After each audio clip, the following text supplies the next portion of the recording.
우리 오늘 사도행전 13장 지지난주에 이어서 13절부터 52절까지 볼게요. 사도행전 13장 13절로 52절입니다. 다 피셨으면 우리 교독할게요. 제가 먼저 읽고 여러분들이 읽습니다. 바울과 및 동행하는 사람들이 바보에서 배 타고 밤빌리아에 있는 버가에 이르니 요한은 저희에게서 떠나 예루살렘으로 돌아가고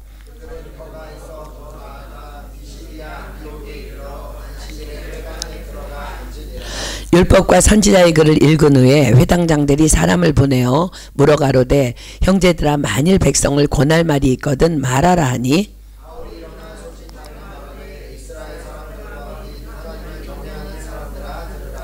이 이스라엘 백성의 하나님이 우리 조상들을 택하시고 애굽 땅에서 나그네 된 그 백성을 높여 큰 권능으로 인도하여 내사 가나안 땅 7족속을 멸하사 그 땅을 기업으로 주시고 약 450년간 그 이후에 저희가 왕을 구하거늘 하나님이 베냐민 지파 사람 기스의 아들 사울을 40년간 주셨다가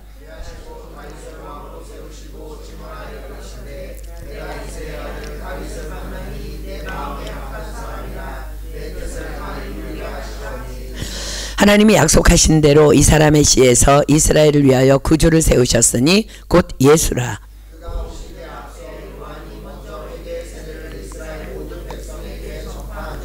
요한이 그 달려갈 길을 마칠 때에 말하되 너희가 나를 누구로 생각하느냐?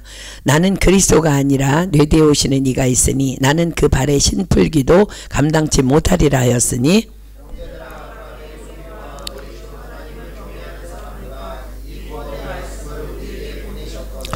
예루살렘에 사는 자들과 저희 관원들이 예수와 및 안식일마다 외우는 바 선지자들의 말을 알지 못하므로 예수를 정죄하여 선지자들의 말을 응하게 하였도다.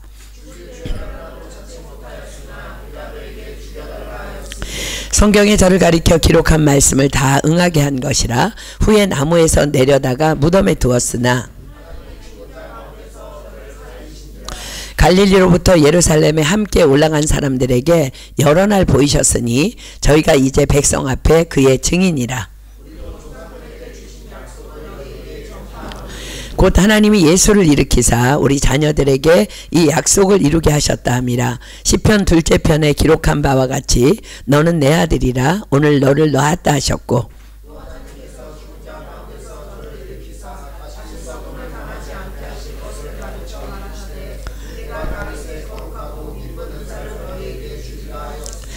그러므로 또 다른 편에 일렀으되 주의 거룩한 자로 썩음을 당하지 않게 하시리라 하셨느니라.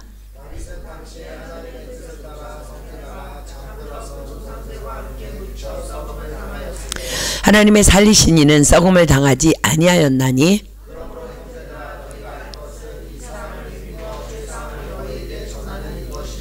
또 모세의 율법으로 너희가 의롭다 하심을 얻지 못하던 모든 일에도 이 사람을 힘입어 믿는 자마다 의롭다 하심을 얻는 이것이라.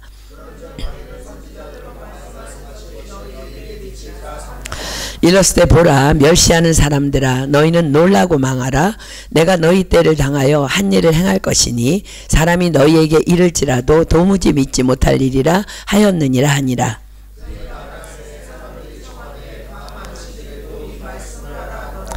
폐회한 후에 유대인과 유대교에 입교한 경건한 사람들이 많이 바울과 바나바를 쫓으니 두 사도가 더불어 말하고 항상 하나님의 은혜 가운데 있으라 권하니라.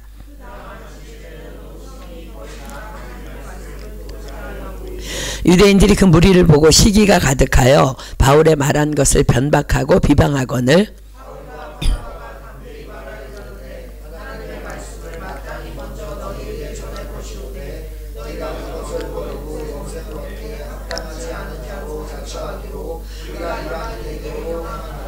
주께서 이같이 우리를 명하시되 내가 너를 이방의 빛으로 삼아 너로 땅끝까지 구원하게 하리라 하셨느니라 하니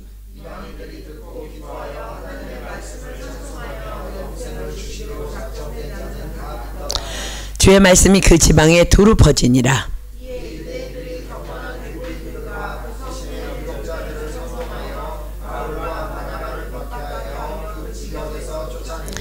두 사람이 저희를 향하여 발에 티끌을 떨어버리고 이고니온으로 가거늘 제자들은 기쁨과 성령이 충만하니라. 아멘. 우리 지난 주간 있었던 콩고 선교에 보내는 선교사로 혹은 가서 섬기는 선교사로 수고해 주신 모든 성도님들께 감사를 전합니다. 주일 설교를 통해서 목사님께서 많은 것들을 나누어 주셔서 그곳에서의 은혜와 감동이 여러분들에게도 이미 많이 전달되었을 것입니다.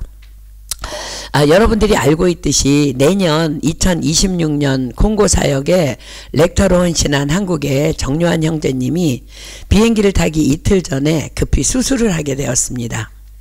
주일부터 아픈 것을 견디다가 목요일에 병원에 갔는데 그 자리에서 담낭 수술을 하게 된 것입니다. 한국팀이 비행기를 타는 토요일에 퇴원을 했고 마음은 이미 콩고에 와 있지만 몸이 그러하니 한국팀들은 정요한 형제를 뒤로 하고 공항으로 출발하였고 또 공항에서 비행기를 타기 전에 마지막 식사를 하는 사진을 우리에게 보내주었습니다. 그런데 그때까지도 사진에 없던 요한 형제가 콩고 공항에 나타난 것입니다. 우리는 너무 놀랐고 어찌 된 것이나 물으니 한국팀들이 비행기를 타기 직전에 요한 형제가 수술한 몸을 하고는 공항에 나타났다는 것입니다. 정말 못 말리는 형제입니다. 요한 형제가 한 수술은 배에 구멍을 3군데나 뚫고 쓸개를 제거해내는 결코 간단한 수술이 아니었습니다. 담낭에 돌이 있어서 그동안 계속 통증을 유발했었고 검사 결과 그 돌을 제거하기에는 숫자나 크기 정도가 불가능한 상황이라 급히 쓸개를 제거해야만 하는 수술이었습니다. 떼어낸 쓸개에서 의사가 돌의 크기를 보여주는데 돌이 정말 이만하더랍니다. 쓸개 안에. 그런데도 요한 형제는 의사에게 물었답니다. 이틀 후에 토요일에 비행기를 탈 수 있냐고. 그러자 의사가 하는 말이 수술 후 일주일 안에 비행기 탑승은 합병증 유발로 위험해서 항공사에서도 탑승을 거부할 것이며 게다가 당신의 경우는 담석 제거뿐 아니라 염증이 심해서 까다롭게 수술한 상황이라 아무리 가고자 하는 본인의 의지가 강해도 갈 수가 없다고. 그럼에도 가고 싶다고 하니까 의사의 말이 좀 더 건강하게 오래오래 좋은 일을 하면 어떠냐고 그렇게 설득을 하더랍니다. 요한 형제의 아내도 으름장을 놓았답니다. 만약 당신이 콩고를 간다면 나와는 영영이 이별이라고.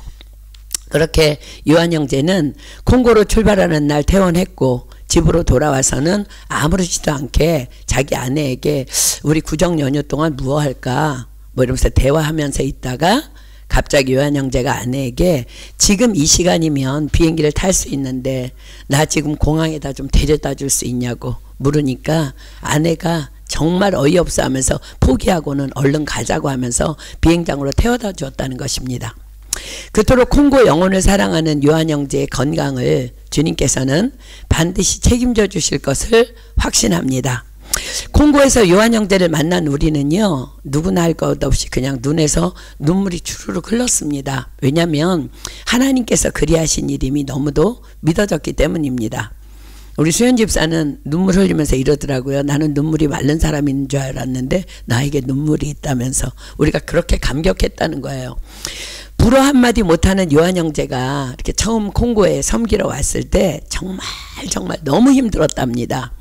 말도 못하고 또 처음으로 온 곳이니 무엇을 어떻게 섬겨야 할지도 모르고 그저 맡겨진 일 최선을 다하고 또 시간이 나는 대로 이 팀 저 팀 도우면서 최선을 다했는데 몸이 너무 아프더랍니다.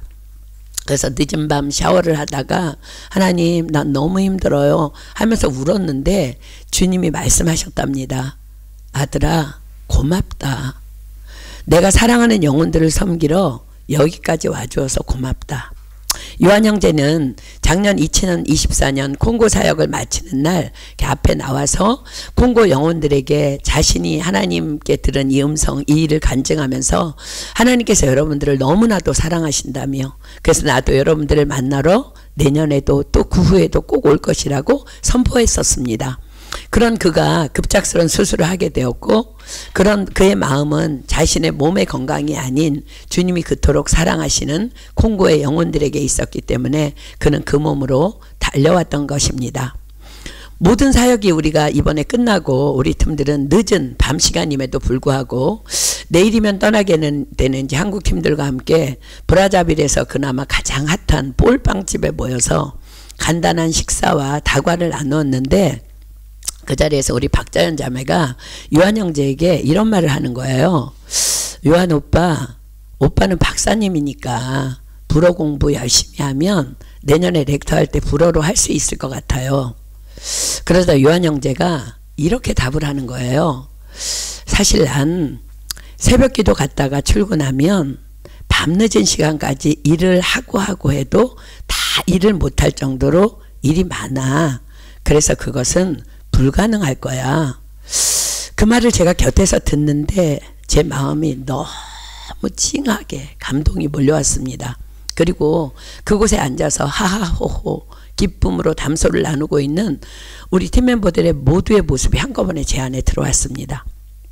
이번에 렉터로 헌신한 리콜라 집사님도 정말 열심히 일해도 시간이 모자란 직장인이고, 백 집사님도 정말 쉼없이 성실이라는 여장부이고, 김태형 집사님도, 이수연 집사님도, 정한 집사님도, 우리 박자연 자매도, 신은혜 자매도 끝없는 성실로 달려가는 일꾼들이고, 한국의 송명호 집사도, 이경원 집사도, 게다가 남경모 집사는요, 이번에 연봉 협상을 잘해서 올려주마 약속을 받았음에도 아내가 돈도 필요 없으니 너무 힘들게 일하지 말라고 말릴 정도로 밤낮으로 일이 많은 사람이고, 최나오미 집사도, 최서롬이 자매도 열심히 일하고 또 일하고, 그 일한 돈 다 모아서 비행기 타고 올 정도로 성실한 자매들이고, 이번에 또 처음으로 한국에서 온 양지원 자매도 만만치 않은 성실함으로 정말 좋은 직장에서 최선을 다하고 있는 자매랍니다. 저는 마음으로 정말 그 자리에서 홀로 주님께 이렇게 말씀드렸어요. 주님, 시간이 많아서, 돈이 많아서 콩고 영혼을 섬기러 온 사람은 단 한 사람도 없는 이 선교팀들을 주님이 모으셨지요. 그 순간 주님께서는 이들이 바로 그리스도의 군사들이야 라고 강한 감동을 제게 주셨습니다. 그렇습니다. 선교는 시간이 남는 자들이, 혹은 돈이 여유가 있는 자들이, 또 너무 건강하기 때문에 섬기는 것이 결코 아닙니다. 나에게 허락된 시간과 물질과 재능을 희생하며 헌신하는 자들이 섬기는 것이 바로 선교인 것입니다. 저는 그 자리에서 주님께 즉각 마음으로 기도를 드렸습니다. 주님, 이들 모두를 결코 그저 두시지 않을 것을 저는 믿습니다.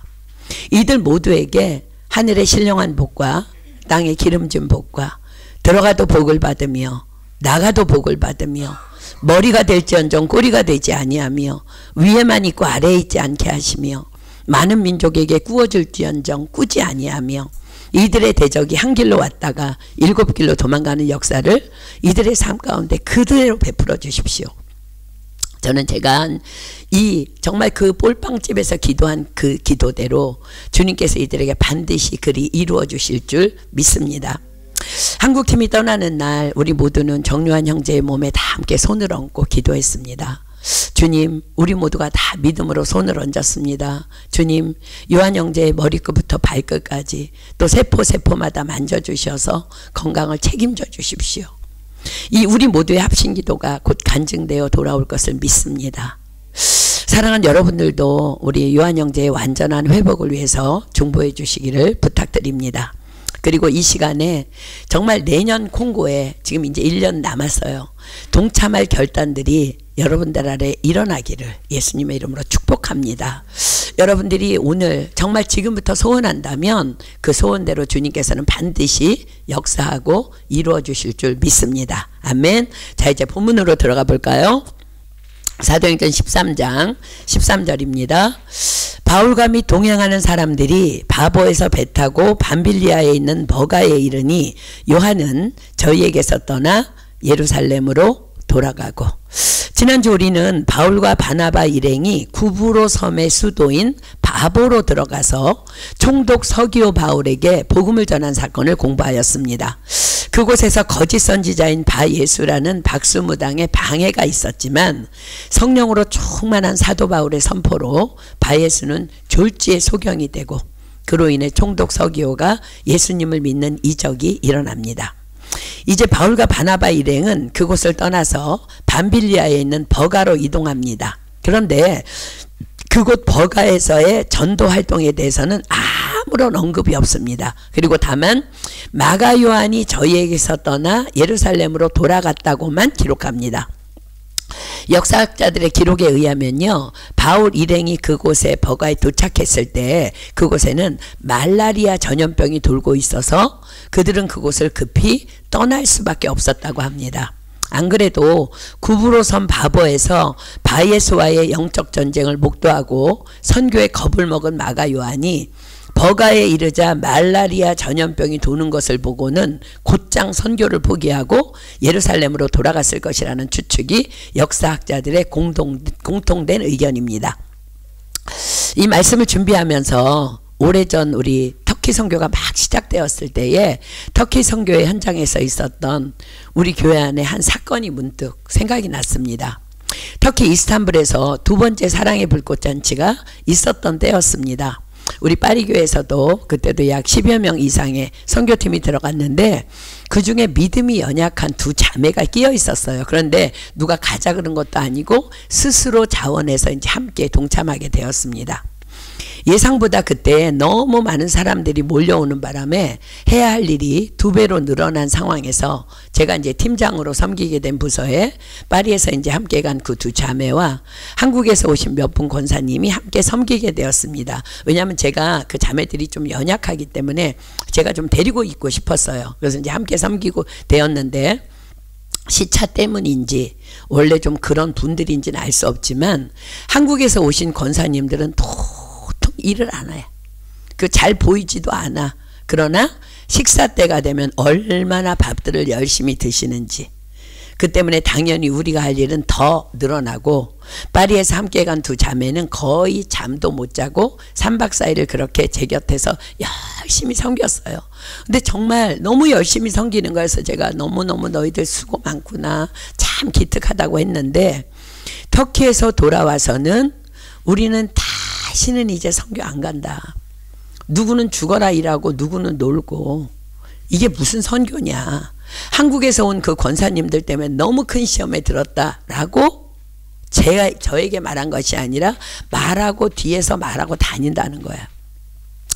제가 참 마음이 멍했습니다. 터키에서 내색이라도 했으면, 아니 돌아와서라도 저에게 와서 말했다면 잘 설명하고 다독거렸을 텐데 너무나도 열심히 섬기는 모습이 너무 기특하기만 했는데 돌아와서 뒤에서 그러니 참 민망하기도 하고 당황스럽기도 하였습니다. 그런데 문제는 그때부터 이제 그 두 자매가 예배도 띄엄띄엄 잘 나오지도 않고 그러면서 또 다른 이제 소문들이 들리기 시작하는데 뒤에서 그 두 자매가 그러는데 터키 선교에 대한 뭐 그러다라면서 터키 선교에 대한 진짜 터무니없는 말도 안 되는 부정적인 말들과 비방의 소리들이 들려오기 시작하는 거예요. 사랑하는 여러분, 선교는 돌아와서가 더 중요합니다. 마음과 입을 잘 지켜야 합니다. 그토록 열심히 섬길 때 저는 그 두 자매의 진실한 최선을 제 눈으로 분명히 보았습니다. 그러나 돌아와서 불평을 사람들에게 말할 때 잽싸게 누가 역사해요? 잽싸게 사단이 개입함으로 그들의 최선의 섬김이 다 날아가 버린 거야. 다 날아가 버린 거야. 자, 사랑하는 여러분, 여러분들의 정말 교제권을 조심하십시오. 선교의 부정적인 시각을 가진 사람들에게 함부로 입을 열면 정말 엄한 소문 금방 퍼져나갑니다. 그러더니 결국 그 두 자매는요, 교회를 떠나고 말았어요. 사랑하는 여러분, 분명히 한국에서 오신 그 권사님들이라는 분들이 잘못한 거 맞아요. 진짜 그들은 그러면 안 돼요. 그러나 선교는 그 땅의 영혼들을 섬기기 위해 다른 사람이 아닌 내가 하나님께 헌신하기 위해 가는 거예요. 선교의 현장에 가면 정말 그런 사람들 많습니다. 왜 왔는지 모르는 그런 사람들 정말 많습니다. 앞으로도 많을 거예요. 그러나 우리가 기억해야 할 것은 모든 사람은 다 주님이 필요한 죄인들이라는 거예요. 그러므로 사람이 모이는 곳에는 반드시 이상한 사람 있기 마련입니다. 그러나 선교는 그런 사람조차도 섬기는 것이 선교입니다. 아멘. 그들을 상대하는 것이 아니라 그럼에도 불구하고 나만 주님 앞에서 정직하고 성실하고 충성되이 최선을 다해서 섬기면 언젠가는 그런 영혼들도 나를 통해 변화되는 것입니다. 그러면 나를 통해 영광 받으신 주님께서 그 땅의 영혼들을 구원하여 주시고 또 그런 나를 마음껏 또 사용하여 주시고 또 마음껏 축복하여 주시는 것입니다. 교회 안에서도 마찬가지입니다. 세상 그 어디에도 결코 완전한 교회는 없습니다. 왜요? 예수님이 필요한 죄인들의 공동체가 바로 교회이기 때문에 그렇습니다. 지금도 저는 그 두 자매를 생각하면 너무너무 마음이 아픕니다. 그러나 주님께서 말씀하십니다. 자, 로마서 14장 4절입니다. 로마서 14장 4절. 로마서 14장 4절. 로마서 14장 4절. 저와 여러분에게 주님께서 말씀하십니다. 남의 하인을 판단하는 너는 누구뇨? 그 섰는 것이나 넘어지는 것이 제 주인에게 있음에 저가 세움을 받으리니 이는 저를 세우시는 권능이 주께 있음이니라. 아멘. 로마서 2장 1절 한 절 더 봅니다. 로마서 2장 1절. 로마서 2장 1절입니다. 그러므로 남을 판단하는 사람아, 물론 누구든지 내가 핑계치 못할 것은 남을 판단하는 것으로 내가 너를 정죄함이니 판단하는 내가 같은 일을 행함이니라. 아멘. 판단하는 자체가 이미 동일한 범죄를 저지르고 있다는 거예요. 그렇습니다. 사도 바울과 바나바에게 큰 다툼이 일어나도록까지 원인을 제공했던 마가 요한도 우리가 지난주에 공부했듯이 훗날 선교의 큰 일꾼으로 쓰임받았음을 우리는 반드시 기억해야 합니다. 그리고 이 일로 인해 크게 다투고 헤어졌던 바울과 바나바는 각자의 선교의 여정에서 더 놀라운 일을 이루어내는 그야말로 모든 것을 합력하여 선을 이루시는 하나님의 역사를 경험하게 됨을 우리가 이제 사도행전을 공부해 가면서 낱낱이 보게 될 것입니다. 우리 이제 14절 봅니다. 저희는 버가로부터 지나 비시디아 안디옥에 이르러 안식일에 회당에 들어가 앉으니라. 자 보세요. 비시디아 안디옥은요, 바나바와 바울을 파송한 안디옥 교회가 있는 그 안디옥과는 다른 안디옥입니다. 이렇게 터키 지도에 보면 이제 두 군데 안디옥이 나오는데, 바울과 바나바는 비시디아 안디옥에 이르자 가장 먼저 안식일에 회당으로 들어갑니다. 회당은 흩어져 있는 유대인들이 세운 그들의 모임 장소이자 예배처소입니다. 그리고 회당의 기원은 바벨론 포로 후부터입니다. 예루살렘과 성전이 불타서 무너지고 그렇게 바벨론으로 끌려간 이스라엘 백성들이 자신들의 죄를 회개하며 어디든 10명 이상만 모이면 하나님께 예배하기 위해 예배처소를 세운 것이 회당의 기원입니다.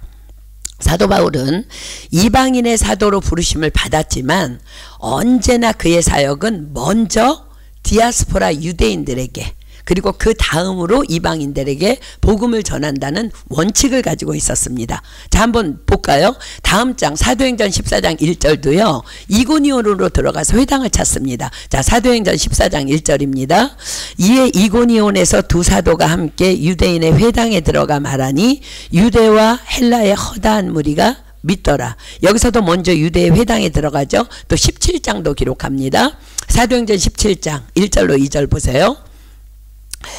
저희가 암비볼리와 아볼로니아로 다녀가 데살로니가에 이르니 거기 유대인의 회당이 있는지라 바울이 자기의 규례대로 저희에게로 들어가서 새 안식일에 성경을 가지고 강론하며 왜였을까요? 왜 사도 바울은 이방인의 사도로 부르심을 받았음에도 불구하고 그렇게 유대인의 회당을 먼저 찾아가 유대인들을 먼저 만났을까? 왜냐하면 사도 바울은 이방인의 사도였지만 그 누구보다도 자신의 민족인 유대인들이 그리스도의 복음을 받아들이기를 간절히 원하였기 때문이었습니다. 그는 로마서에서 스스로를 증거합니다. 로마서 1장 16절입니다. 로마서 1장 16절 로마서 1장 16절입니다. 내가 복음을 부끄러워하지 아니하노니 이 복음은 모든 믿는 자에게 구원을 주시는 하나님의 능력이 됨이라. 첫째는 유대인에게요 또한 헬라인에게로다. 자, 로마서 9장 1절로 3절 봅니다. 로마서 9장 1절로 3절 로마서 9장 1절로 3절 볼게요.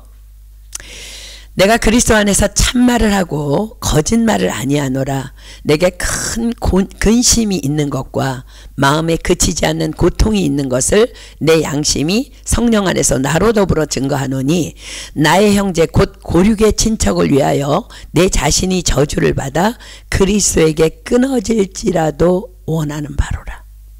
10장 보세요. 로마서 10장 1절 로마서 10장 1절 형제들아 내 마음에 원하는 바와 하나님께 구하는 바는 이스라엘을 위함이니 곧 저희로 구원을 얻게 함이라. 사도 바울의 마음입니다. 우리 유대인들이 예수님을 믿어야 된다는 거야. 자, 사랑하는 여러분, 그렇습니다. 우리도 비록 이곳 프랑스라는 이방 땅에 살아가고 있지만 내 나라 대한민국 땅을 위해 전심으로 기도해야 합니다.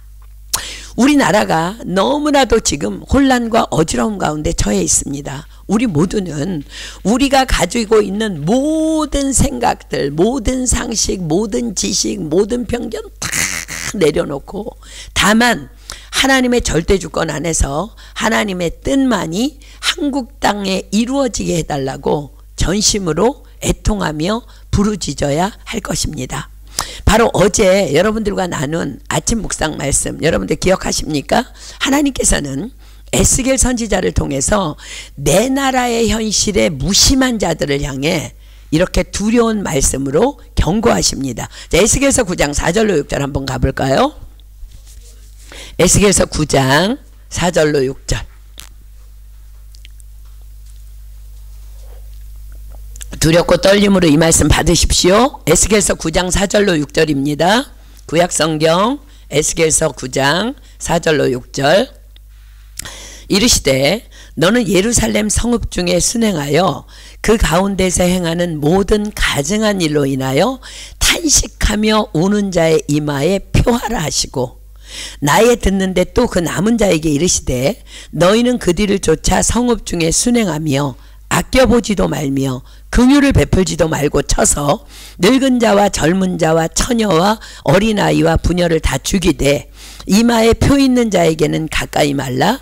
내 성소에서 시작할지니라 하시매 그들이 성전 앞에 있는 늙은 자들로부터 시작하더라. 그렇습니다. 하나님께서는 당신의 사자들에게 명하시어서 타락한 나라의 현실을 보며 탄식하며 우는 자들의 이마에 표하라 하십니다. 그리고는 그러나 나라의 현실에 무관심한 자들을 아껴보지도 말고 긍휼을 베풀지도 말고 죽이되 이마에 표 있는 자들에게는 가까이 말라 명하십니다. 그리고 그 일을 어디서부터 하라고요? 성소로부터 그리고 늙은 자들로부터 시작하라고 명하십니다. 무슨 말씀일까요?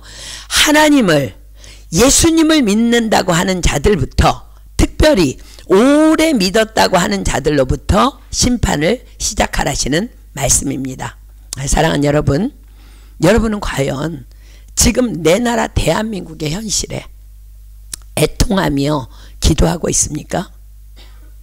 그냥 형식적인 기도가 아니라 탄식하며 울며 애통하며 기도해야 합니다. 이것은 주님의 엄중한 명령이십니다. 아멘. 하나님은요 이스라엘 나라가 그렇게 타락했음에도 불구하고 애통해하지 않는 자들을 다 멸해 버리셨어요. 그러나 그 가운데 애통하며 탄식하는 자들의 이마에 표를 하라고 하셨어요. 우리의 기도로 우리나라 대한민국은 반드시 저와 여러분이 살 뿐만 아니라 하나님의 뜻 안에서 다시 온전히 세워지게 될 줄 믿습니다. 왜냐하면 주님은 우리에게 이렇게 약속하고 계시잖아요. 내 이름으로 일컫는 내 백성이 그 악한 길에서 떠나 스스로 겸비하고 기도하여 내 얼굴을 구하면 내가 하늘에서 듣고 그 죄를 사하고 그 땅을 고칠지라. 아멘. 여러분들 지금 대한민국 땅 많이 어렵습니다. 여러분들 형식적으로 기도하면 안 돼요. 많이 어렵습니다. 정말 탄식하며 통곡하며 내 나라 살려달라고 기도해야 합니다. 여러분들이 가지고 있는 편견 다 내려놔야 돼. 다 내려놔야 돼. 오직 하나님의 절대 주권 안에서 내 나라 살려달라고 하나님 앞에 그렇게 우리가 울며 통곡할 때 우리나라 절대 망하지 않게 될 줄 믿습니다. 아멘. 자, 15절 갑니다. 본문 15절. 그들이 이제 바울과 바나바가 회당에 들어가서 이제 함께 예배에 참여하고 있습니다. 15절. 율법과 선지자들의 글을 읽은 후에 회당장들이 사람을 보내어 물어가로되 형제들아 만일 백성을 권할 말이 있거든 말하라 하니. 자, 바울과 바나바 일행이 안식일에 회당에 들어가서 예배를 드리는 중에 율법과 선지자의 글을 이제 읽은 후에 회당장이 바울 일행에게 말합니다. 율법과 선지자의 글은 구약을 가르치는 말입니다. 바울 일행에게 뭐라고 말해요? 형제들아 만일 백성을 권할 말이 있거든 말하라. 회당의 예배는요 주로 먼저 기도, 그 다음에 성경 낭독, 그 다음에 설교, 축복의 선포 순서로 이제 이루어지는데, 성경을 낭독한 후에 회당장의 요청에 따라 예배에 참석한 자 중에서 자격이 있는 사람이라면 누구든지 설교할 수 있었다고 합니다. 아마도 회당장의 눈에 바울과 바나바가 범상치 않아 보였던 것이 분명하죠. 회당장의 부탁을 받은 바울이 일어나서 강론을 시작합니다. 바울은 먼저 16절부터 22절까지 의도적으로 이스라엘 역사의 주관자는 오직 하나님이심을 유대인들이 믿는 구약을 바탕으로 선포합니다. 자, 19절로 22절까지 보겠습니다. 제가 읽습니다. 바울이 일어나 손짓하며 말하되 이스라엘 사람들과 및 하나님을 경외하는 사람들아 들으라. 이 이스라엘 백성의 하나님이 우리 조상들을 택하시고 애굽 땅에서 나그네 된 그 백성을 높여 큰 권능으로 인도하여 내사 광야에서 약 40년간 저희 소행을 참으시고 가나안 땅 7족속을 멸하사 그 땅을 기업으로 주시고 약 450년간 그 후에 선지자 사무엘 때까지 사사를 주셨더니, 지금 우리가 읽고 있는 말씀 여러분들이 다 아는 말씀이기 때문에 넘어갑니다. 그 후에 저희가 왕을 구하거늘 하나님이 베냐민 지파 사람 기스의 아들 사울을 40년간 주셨다가 패하시고 다윗을 왕으로 세우시고 증거하여 가라사대 내가 이새의 아들 다윗을 만나니 내 마음에 합한 사람이라 내 뜻을 다 이루게 하리라 하시더니. 자, 여기까지가 유대인들이 너무나도 잘 알고 또 분명히 믿고 있는 구약의 기록입니다. 바울이 먼저 이것을 선포한 의도가 무엇이라고요? 그렇습니다. 그러므로 구약의 예언대로 예수 그리스도를 세우신 이도 바로 이스라엘의 하나님이라는 사실에 그가 설교의 초점을 맞추기 위함이었습니다. 바울이 말합니다.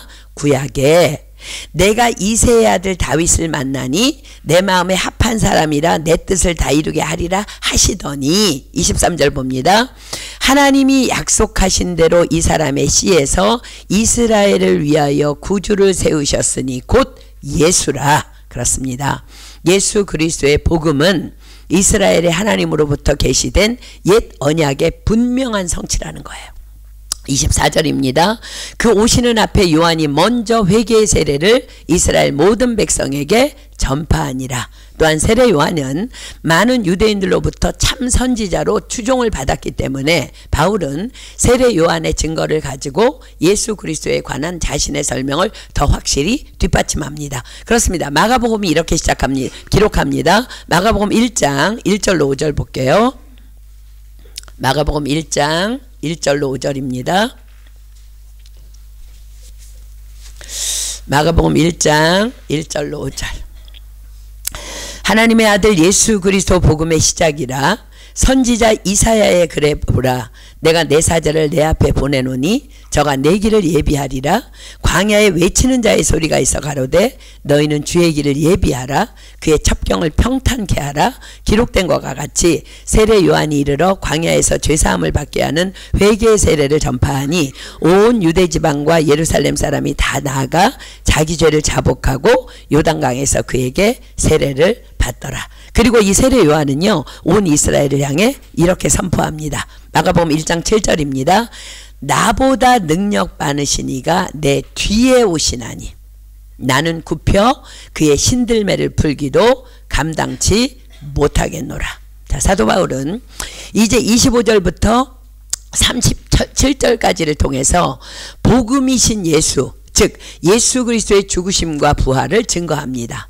예수 그리스도의 죽으심과 부활은 사도들이 전한 복음의 핵심이었습니다. 그러나 하나님께서 인간의 몸을 입고 세상에 오셨다는 것부터가 유대인들에게는 신성모독으로 간주되었고, 그러므로 그들의 눈에 비친 예수님의 죽음은 한 거짓 선지자의 죽음에 불과했고 또 예수님의 부활은 헛된 괴술에 불과하였던 것입니다. 그들은 고난받는 메시아에 대한 예언이 이사야 53장을 비롯해서 구약성경 곳곳에 엄연히 존재함에도 불구하고 대부분의 유대인들에게 있어 메시아란 다만 현세적이고 정치적 차원의 메시아를 의미할 뿐이었습니다. 그래서 사도 바울은 그들이 잘 알고 있는 구약의 세 구절을 인용해서 예수의 메시아 되심을 입증하기에 힘씁니다. 우리 먼저 이 세 구절 한번 찾아볼게요. 시편 2편 7절입니다. 시편 2편 7절. 시편 2편 7절입니다. 예수 그리스도 메시아에 대한 예언입니다. 시편 2편 7절. 내가 영을 전하노라. 여호와께서 내게 이르시되 너는 내 아들이라. 오늘날 내가 너를 낳았도다. 시편 16편 10절입니다. 시편 16편 10절. 시편 16편 10절.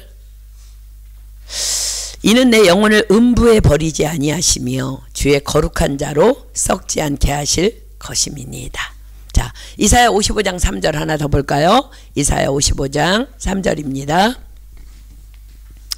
이사야 55장 3절.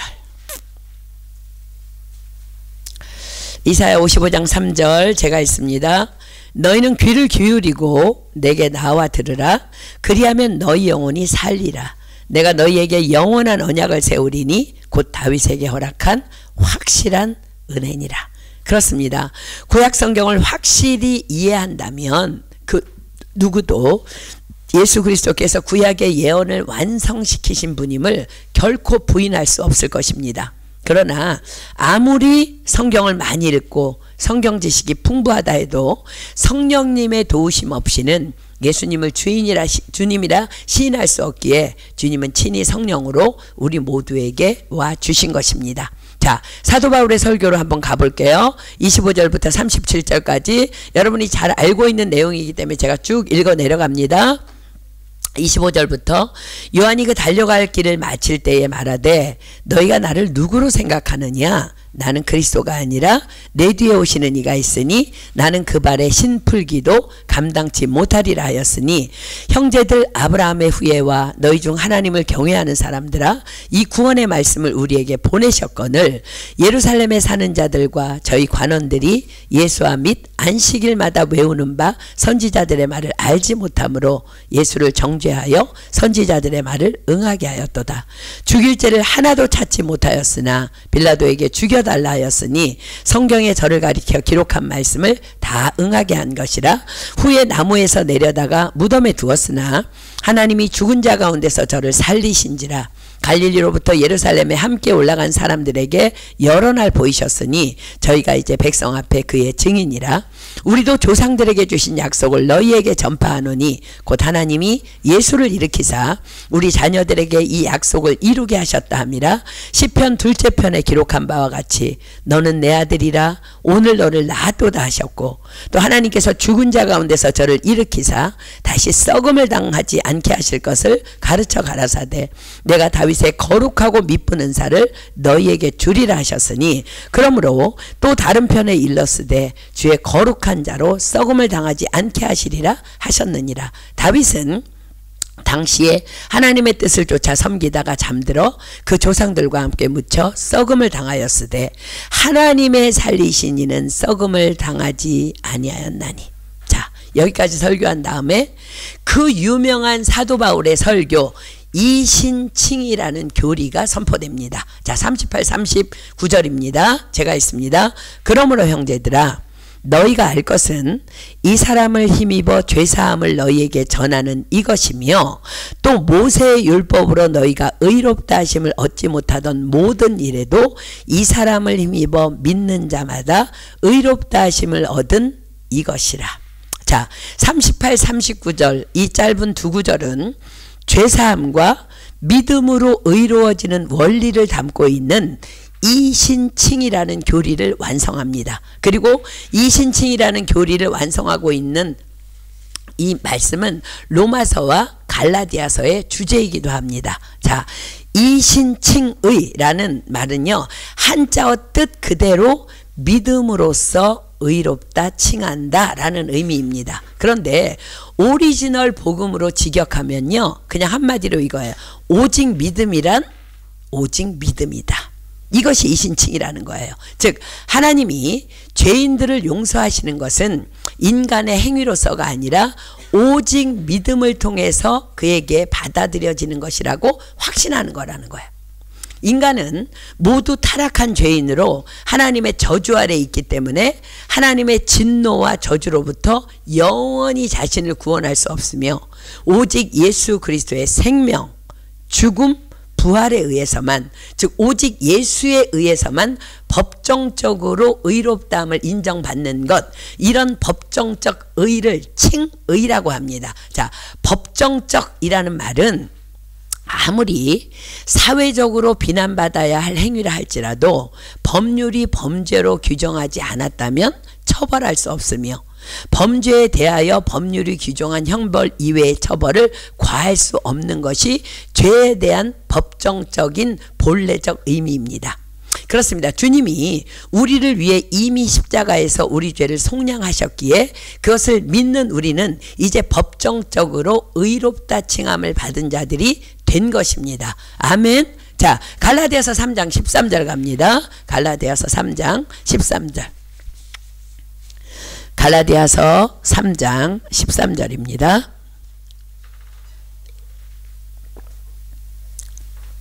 갈라디아서 3장 13절.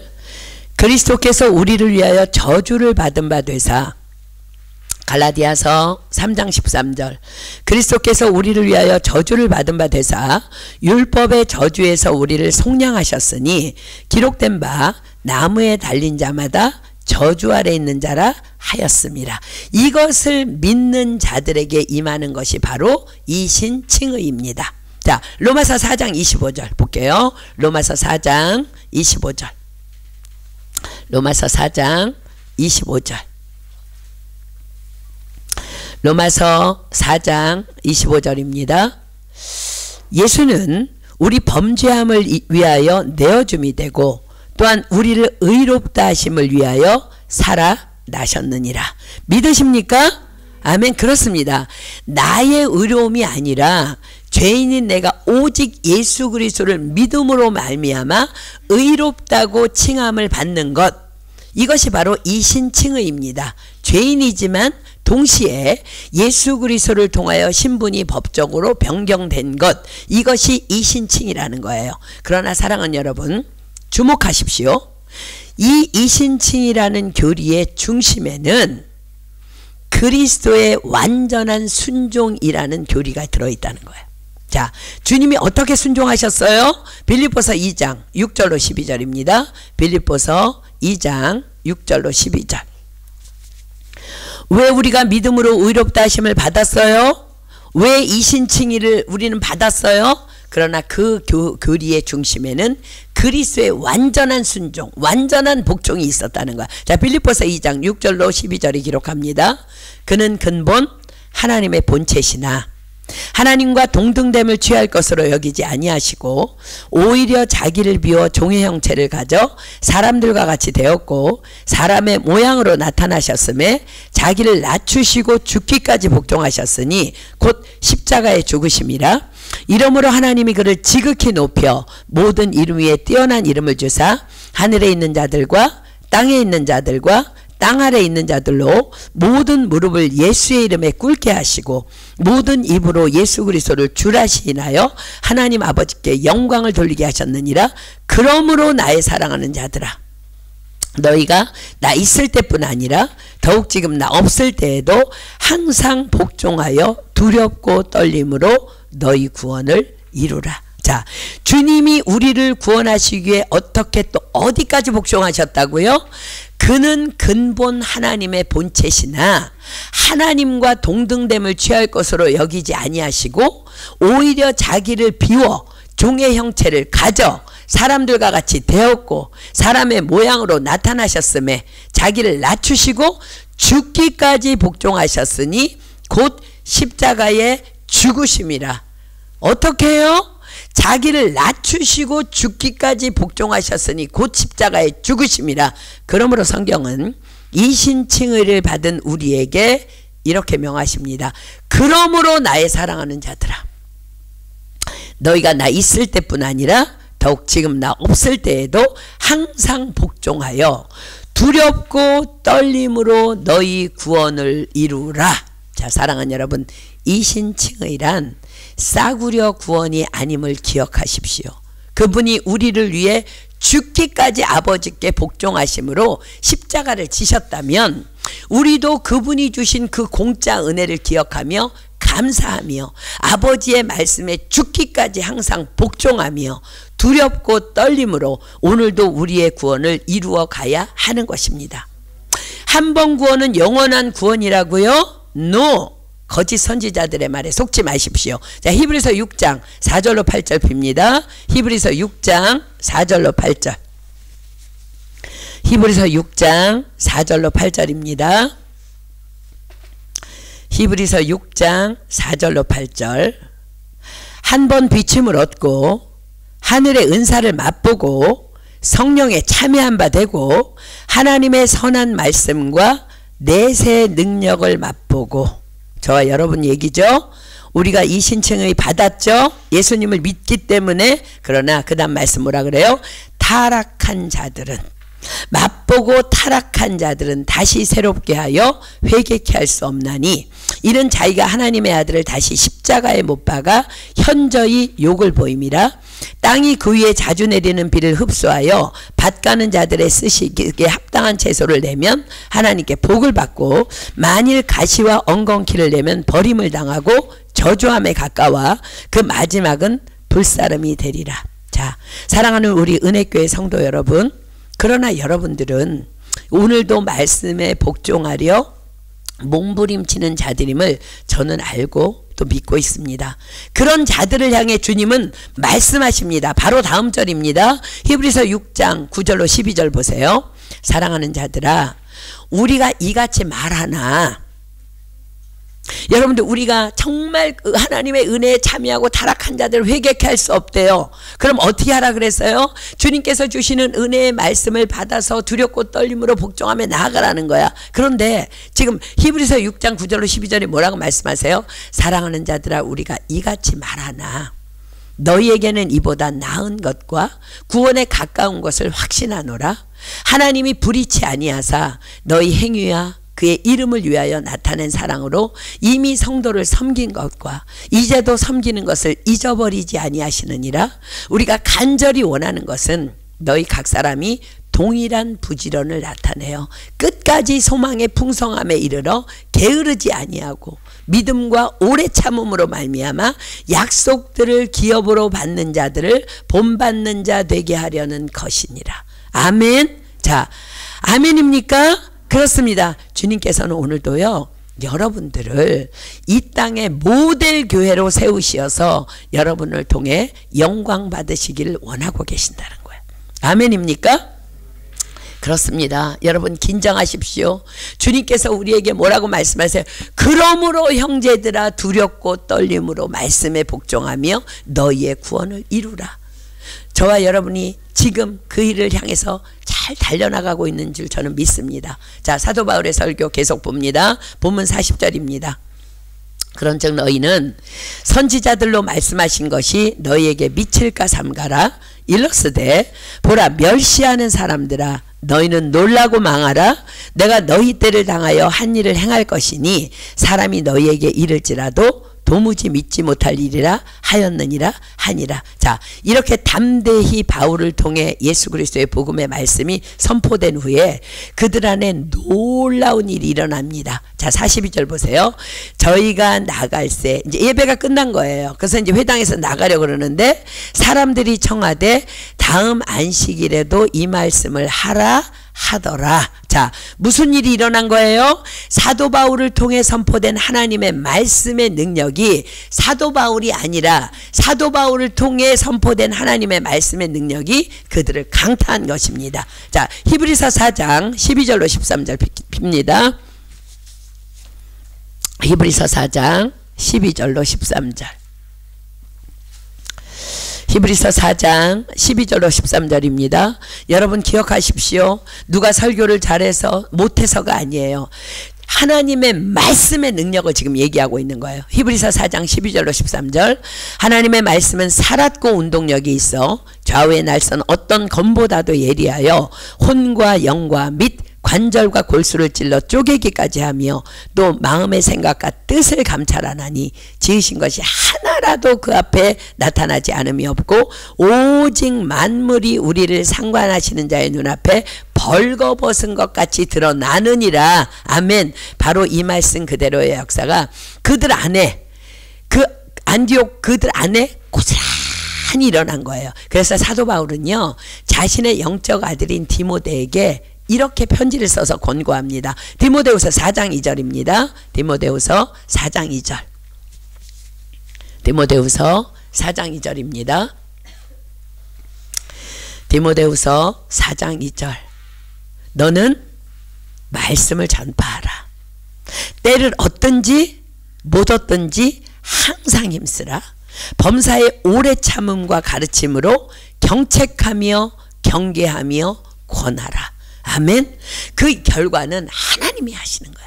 사도 바울은 자기가 정말 그들 앞에서 계획도 없었는데 회당에서 뭐 할 말이 있으면 해보십시오. 그래서 자기가 하나님의 말씀을 전했는데 그 회당 안에서 그 성 안에서 놀라운 일이 일어난 것을 기억하면서 자기 아들에게, 자기 영적 아들에게 말합니다. 너는 말씀을 전파하라.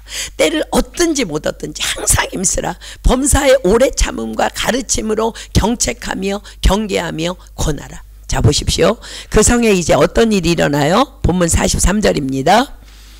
패회한 후에 유대인과 유대교에 입교한 경건한 사람들이 많이 바울과 바나바를 쫓으니 두 사도가 더불어 말하고 항상 하나님의 은혜 가운데 있으라 권하니라. 44절. 그 다음 안식일에는 온 성이 거의 다 하나님의 말씀을 듣고자 하여 모이니 하나님의 말씀에 감동을 받은 자들이 친구들에게 친척들에게 말한 거예요. 와봐 와봐.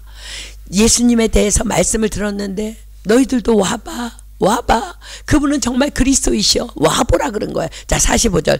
유대인들이 그 무리를 보고 시기가 가득하여 바울의 말한 것을 변박하고 비방하거늘 바울과 바나바가 담대히 말하여 가로되 하나님의 말씀을 마땅히 먼저 너희에게 전할 것이로되 너희가 버리고 영생 얻음에 합당치 않은 자로 자처하기로 우리가 이방인에게로 향하노라. 자, 여기에서 우리는 예수님께서 사도 바울이 말하는 접붙임의 원리와 가지치기의 원리를 발견하게 됩니다. 그렇습니다. 하나님의 언약은 원래 처음엔 이스라엘에게 주어졌던 거예요. 그러나 후에는 누구든지 예수 그리스도를 믿음으로써 언약 백성으로 접붙임을 받을 수 있게 됐다는 거야. 왜일까요? 사도 바울이 이방인들을 향해서 말합니다. 로마서 11장 17절로 21절입니다. 로마서 11장 17절로 21절. 로마서 11장 17절로 21절입니다. 또한 가지 얼마가 꺾여졌는데 돌 감람나무인 내가 그들 중에 접붙임이 되어 참 감람나무 뿌리의 진액을 함께 받은 자 되었은즉 그 가지들을 향하여 자긍하지 말라. 자긍할지라도 내가 뿌리를 보전하는 것이 아니요 뿌리가 너를 보전하는 것이니라. 그러면 내 말이 가지들이 꺾이운 것은 나로 접붙임을 받게 하려 함이라 하리니 옳도다. 저희는 믿지 아니함으로 꺾이우고 너는 믿음으로 섰느니라. 높은 마음을 품지 말고 도리어 두려워하라. 하나님이 원 가지들도 아끼지 아니하셨은즉 너도 아끼지 아니하리라. 그렇습니다. 비록 이스라엘이 언약의 백성인 아브라함의 자손이라 할지라도 그리스도의 복음을 거부한다면 하나님의 언약에서 떨어져 나가게 된다는 거야. 이것이 바로 젖품침과 가지치기의 원리라는 거야. 주님께서도 말씀하셨죠. 요한복음 15장 가볼게요. 요한복음 15장 2절 6절 보겠습니다. 요한복음 15장 2절 6절. 요한복음 15장 2절로 6절. 물은 내게 있어 과실을 맺지 아니하는 가지는 아버지께서 이를 제해버리시고 무릇 과실을 맺는 가지는 더 과실을 맺게 하려 하여 이를 깨끗게 하시느니라. 6절. 사람이 내 안에 거하지 아니하면 가지처럼 밖에 버리워 말라지나니 사람들이 이것을 모아다가 불에 던져 사르느니라. 자, 본문 47절로 돌아올게요. 주께서 이같이 우리를 명하시되 내가 너를 이방의 빛을 삼아 너로 땅끝까지 구원하게 하리라 하셨느니라 하니, 그러니까 유대인들에게는 당신들의 복음을 거절하니까 내가 이방인들에게로 간다고 하면서 주께서 이같이 우리를 명하시되 내가 너를 이방의 빛을 삼아 너로 땅끝까지 구원하게 하리라 하셨느니라 하니, 이방인들이 듣고 기뻐하며 하나님의 말씀을 찬송하며 영생을 주기로 작정된 자는 다 믿더라. 자, 보세요. 영생을 주시기로 작정된 자는 다 믿더라. 자, 여기에서 예정론이 거론되고 있는데요. 여러분들 분명히 기억하십시오. 예정론이란 우리가 이렇게 정의해야 합니다. 하나님은 창조주이실 뿐만 아니라 인간의 모든 역사를 주관하십니다. 아멘. 그리고 하나님은 영원하시며 시작이신 동시에 끝이 되시는 분이시기 때문에 시공간의 제약을 받지 않으십니다. 아멘. 아멘. 그러므로 영생을 주시기로 작정된 자는 다 믿더라 라는 이 말씀은요, 그 영원하신 하나님의 절대 주권 속에서의 그날, 그 하나님의 시간에 예정된 구원받는 자들을 의미하는 거예요. 엉터리 예정론에 속지 마십시오. 엉터리 예정론자들은 뭐라 그래?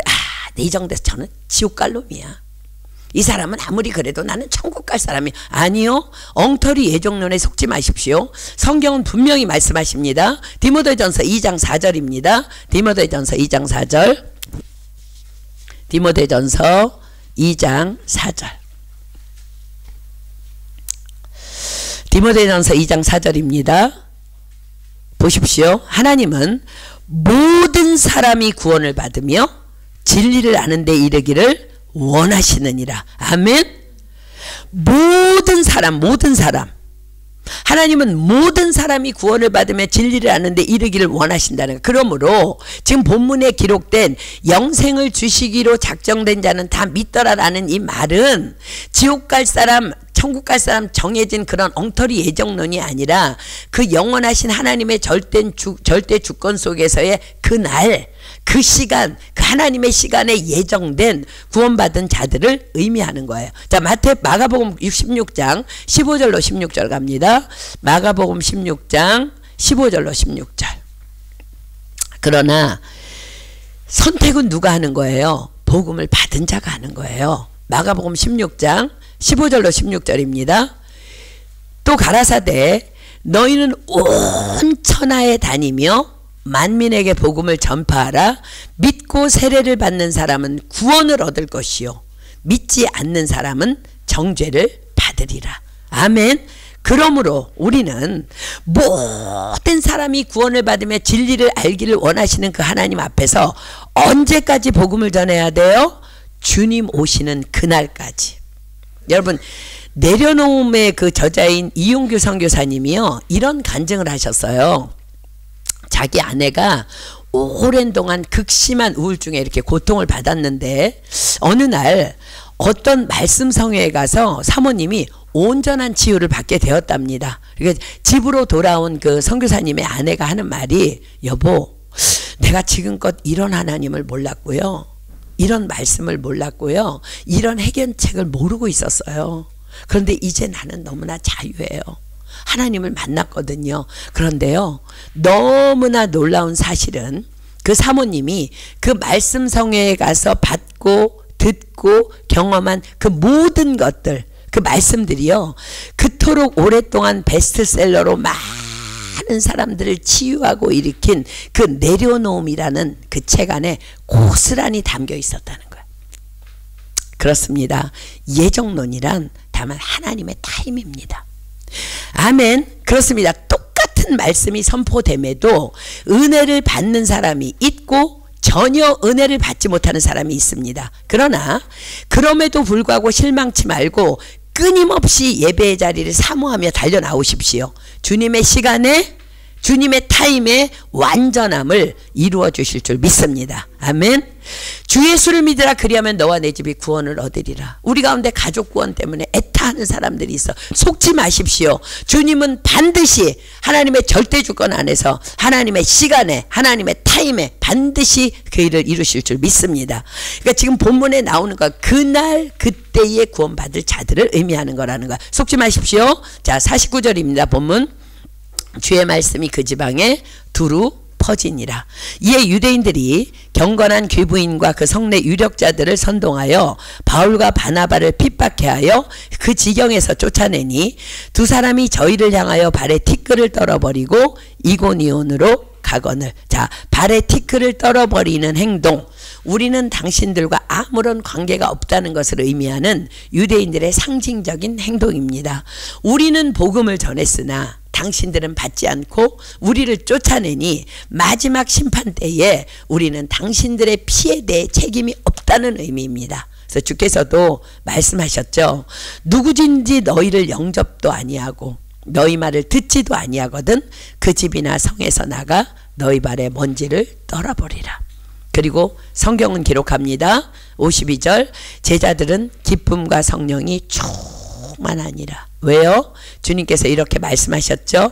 의를 위하여 핍박을 받은 자는 복이 있나니 천국이 저희 것임이라. 나를 인하여 너희를 욕하고 핍박하고 거짓으로 너희를 거스려 모든 악한 말을 할 때에는 너희에게 복이 있나니 기뻐하고 즐거워하라. 하늘에서 너희 상이 큼이라.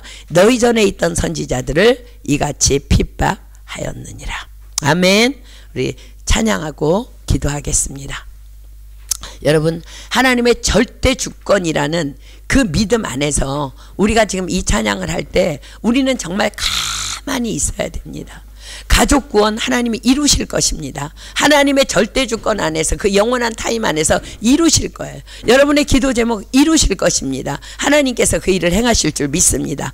자, 사랑하는 여러분, 우리가 이 시간 하나님은 우리의 피난처가 되시며 환난 중에 우리의 힘과 도움이시라. 하나님의 절대 주권을 생각하면서 우리의 모든 상황, 모든 것들 하나님이 아시는 그 하나님 앞에서 우리가 이 찬양 부릅니다. 자, 사랑하는 여러분, 찬양하면서 기억하십시오. 오직 믿음이란 오직 믿음이다 라는 이 신칭의를 여러분들 믿으십니까? 아멘. 그러나 우리가 이 칭의를 법정적으로 받기까지 주님의 죽기까지의 복종이라는 십자가의 복음이 있었어요. 그러므로 오늘 주님은 우리에게 말씀하셔요. 그러므로 나의 사랑하는 자들아, 너희가 나 있을 때뿐 아니라 더욱 지금 나 없을 때에도 항상 복종하여 두렵고 떨림으로 너희 구원을 이루라. 그렇습니다. 우리의 구원은요, 너무나 그 값이 어마어마하기 때문에 은혜, 즉 공짜일 수밖에 없는 거예요. 그 구원에 감격한다면, 감사한다면 우리는 어떤 삶을 살아야 되겠습니까? 하나님, 우리는 당신을 사랑하며 그냥 가만히 있겠습니다. 당신의 절대 주권을 인정하며 가만히 있겠습니다. 그리고 때를 얻든지 못 얻든지 말씀을 전파하겠습니다. 그것이 하나님 앞에 두렵고 떨림의 복종인 줄 믿습니다. 우리 시간 찬양합니다.